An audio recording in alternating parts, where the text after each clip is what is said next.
Hello' guys, মই এটা নতুন মিনি ব্লগলৈ আপোনালোকক পুনৰ স্বাগতম জনাইছোঁ। আৰু মই আহিছিলোঁ ফিল্ডলৈ ৰানিং কৰিবলৈ, বাট আজি বতৰটোৱে একদম পূৰা বেয়া কৰি দিলে। আৰু এতিয়া আহিছে বৰষুণ, আকাশখন চকী গোটেই ক'লা কৰি আহিছে। বৰষুণ পৰিলে ইয়াত খেল খেলি আছে ফুটবল।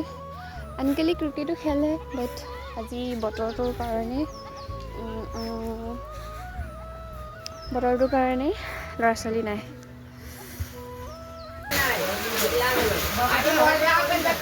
যাওঁগে ব'লা। বৰষুণে আমাৰ লগত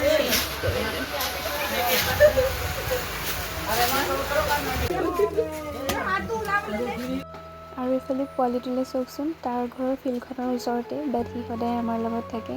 ইমানেই বেছি বতাহ আৰু বৰষুণ দিয়াৰ কাৰণে সি গৈ তাইত লুকাই আছে। আৰু মোৰ ভিডিঅ' কৰা দেখি সি ওলাই গুচি গ'লগৈ।